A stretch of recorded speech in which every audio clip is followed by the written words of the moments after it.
pemirsa Tanjung Pinang TV yang dirahmati Allah, kembali lagi Anda menyaksikan program mulianya Ramadan, bersihkan diri, sucikan hati, masih bersama Ustadz Dedi Sanjaya. Nah pemirsa, program ini didukung oleh PT Ramanda Tour and Travel yang bergerak di bidang travel umroh dan haji khusus sejak tahun 2017. PT Ramanda Tour and Travel merupakan satu-satunya travel umroh berizin dari Kementerian Agama yang menawarkan paket umroh dengan harga bersaing. Dibimbing langsung oleh Ustadz Dedi Sanjaya yang juga merupakan Ketua Komisi Penelitian Pengkajian MUI Provinsi Kepulauan Riau dan Ketua seluruh travel umroh seprovinsi Kepulauan Riau. Nah, untuk Anda yang ingin melaksanakan ibadah haji dan umroh bersama PT Ramanda Tour and Travel, langsung saja hubungi ke kontak person. Nah Ustadz, kita kembali lagi nih dengan pembahasan kita mengenai perspektif Islam dalam memandang sosial media ini. Tadi Ustadz mengatakan bahwa selfie, foto-foto selfie itu juga bisa menjadi dosa jariah ya Ustadz? Iya benar. Nah, lantas bagaimana Ustadz? Apakah kita dilarang untuk mengunggah foto kita sendiri Ustadz? Baik, seperti ini Popi. Innamal a'malu binniyat wa innamal likulli imri'in ma nawa. Setiap pekerjaan kita tergantung pada niatnya dan kita akan mendapatkan apa yang kita niatkan tadi ya. Ketika kita buka dalam disiplin ilmu fikih, maka sesungguhnya seorang wanita dilarang keras untuk mengupload fotonya. Ini kalau kita mau ambil benang merah dalam syariat ya. Lalu apakah boleh, apakah ada pendapat yang membolehkan seorang wanita memposting fotonya? Sebetulnya nggak ada. Kalau mau dibahas secara substansial, maka hukumnya seorang wanita mengupload fotonya sendiri, hukumnya jatuh dosa. Ya. Lalu dalam fikih kontemporer, apakah seorang wanita dibolehkan untuk mengupload fotonya? Selama dia menutup aurat, selama fotonya tidak mengumbar syahwat yang bukan muhrim yang melihat memandangnya, maka dibolehkan. Tapi ini dengan pendapat yang sangat lemah sekali ya. Lalu masih banyak lagi yang bisa kita upload, masih banyak lagi yang bisa kita posting ya.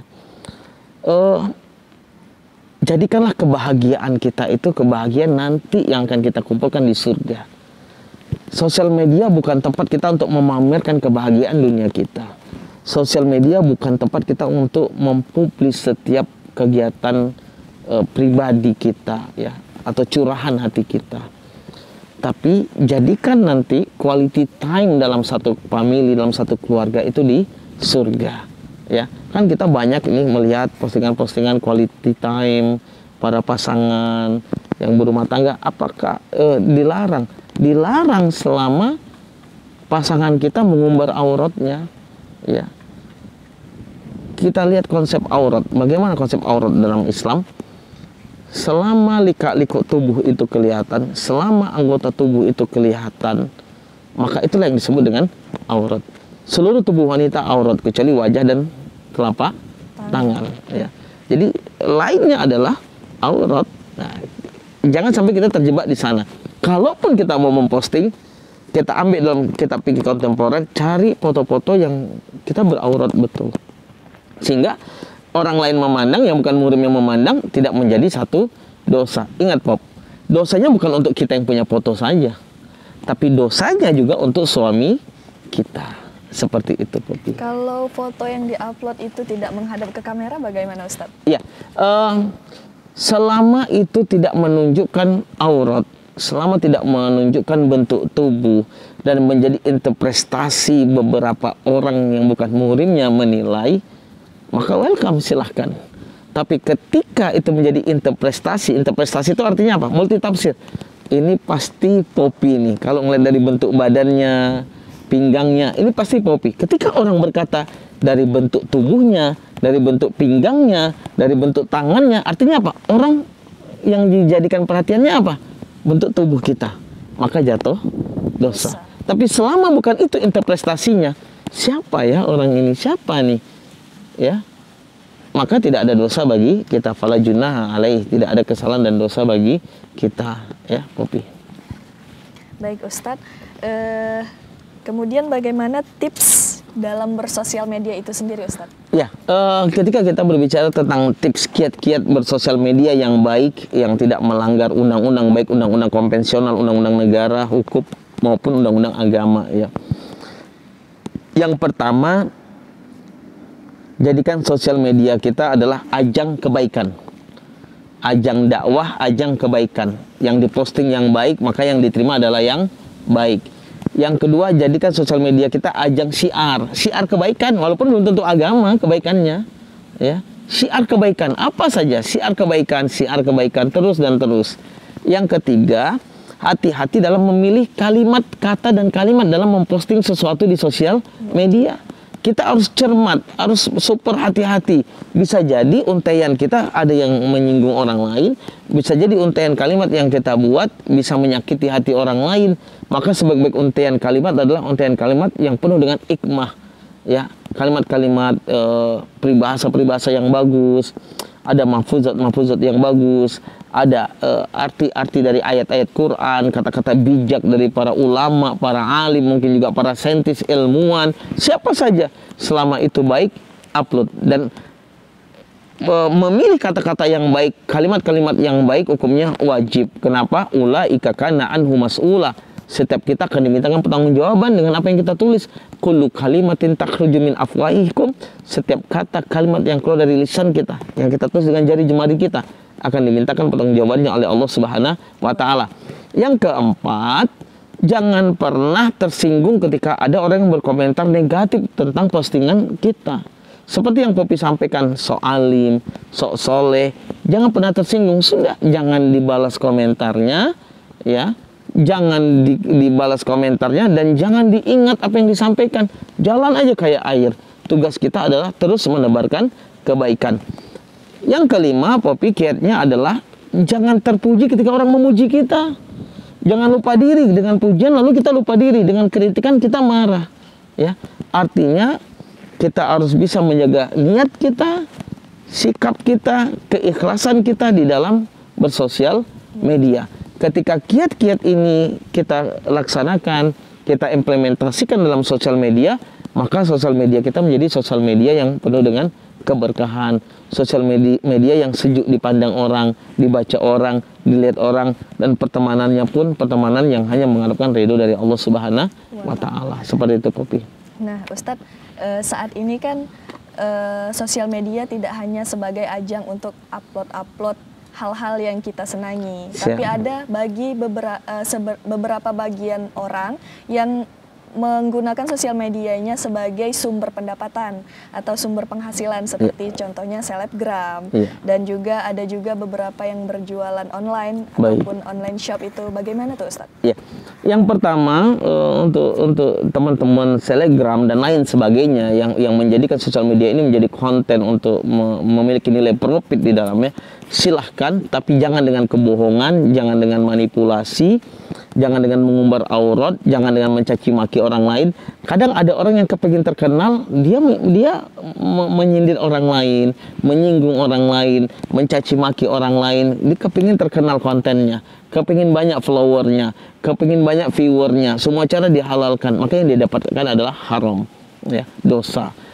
Lalu apa pandangan Islam dengan mereka yang menjadikan sosial media menjadi sarana perdagangan tijarah, selama di dalamnya adalah yang diperdagangkan barang-barang yang benar, artinya apa yang dipesan, apa yang dipandang oleh viewernya adalah hal yang benar dan itu barangnya tidak ada manipulasi, tidak ada kebohongan, maka tidak ada salah bagi mereka memanfaatkan sosial media menjadi sarana perdagangan, ya. Silahkan, yang jelas apa yang dipesan, yang sampai itu, ya. Jangan sampai yang dipesan itu dilihat bagus atau yang nyampe nggak bagus. Yang sering terjadi, apa yang dilihat, apa yang dipandang, apa yang dipoto tidak sesuai dengan apa yang diterima. Ketika itu yang terjadi, maka hukumnya adalah zulum. Az-zulum itu dosa besar, penzaliman. Itu termasuk penipuan ya, Ustaz? Iya, penipuan dalam agama seperti itu.